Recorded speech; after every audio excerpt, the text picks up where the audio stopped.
Hello, guys. So today I want to talk about one article that I find really interesting and fascinating for me, and it was about the dark Disney, the dark side of of Disney and the movies, the classic that we all see as kids.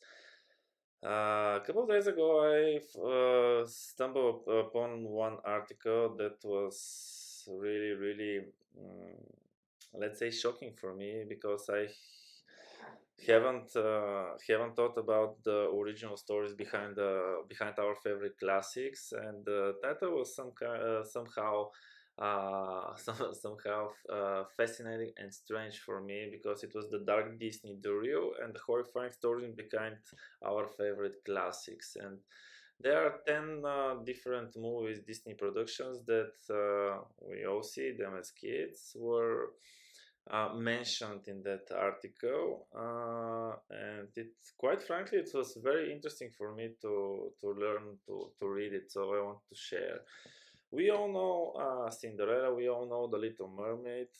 And the origins behind every our favorite secretly dark Disney movies, and the original stories are really quite shocking. Parents and grandparents share their favorite Disney movies with children and grandchildren. We all know that. Every little girl has a role model like a princess, and every boy has probably wear pajamas of Cars and Toy Story. But the films, the original stories are quite different from the video version of it, cinematic version of it, as I say. When it comes to Disney classic movies, however, the Polish happy ending are often a long way from from the original fairy tales that inspire them. Let me just show you one of them, the Dark Disney, let's say Pinocchio. We all know that Pinocchio is visualized as a young and sweet puppet with desire to be a real boy. The Disney movie tells the tale of his adventures with his friend's advisor Jimmy Cricket, and how they ultimately lead him to become a real boy. But the original creator of Pinocchio, and that's quite interesting, Carlo Cudini, was hoping for a different image.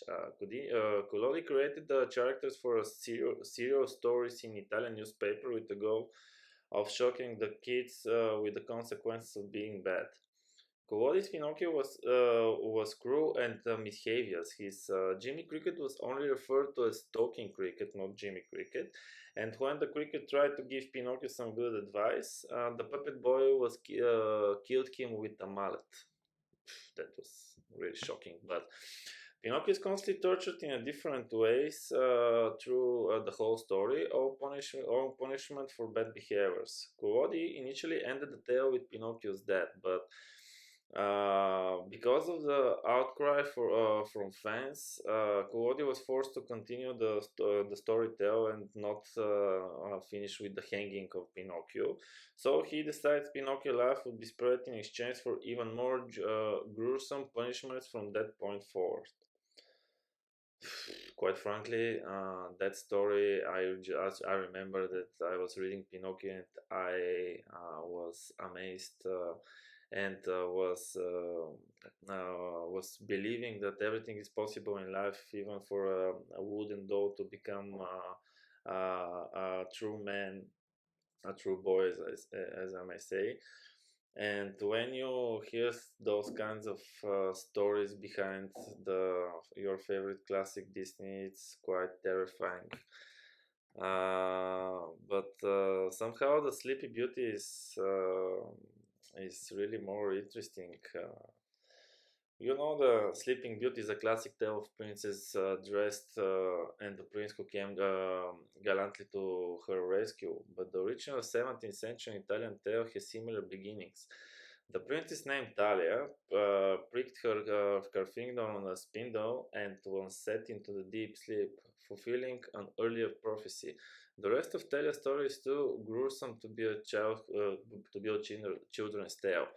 The man who came to Talia rescue is a king, not a prince. The king Kiss did not awake Talia. He instead gathers the fruits of her love, which is a nicer way of saying he raped her while she slept. 9 months later, she gave birth to twins, and one of them sucked the splinter from her finger, waking her up. Talia and the king fell in love, but the king is still married. His queen orders the twins to be kidnapped, cooked, and fed to the unknown king. Luckily, she fails. The moral of the story was lucky people, so this said, are blessed by fortune whilst in bed. And that was, for me, that was really shocking. Stay tuned. Next time, I'm going to continue with this series. So we have Cinderella, we have Nemo, we have The Little Mermaid, we have Bambi. So I'm looking forward to see you next time.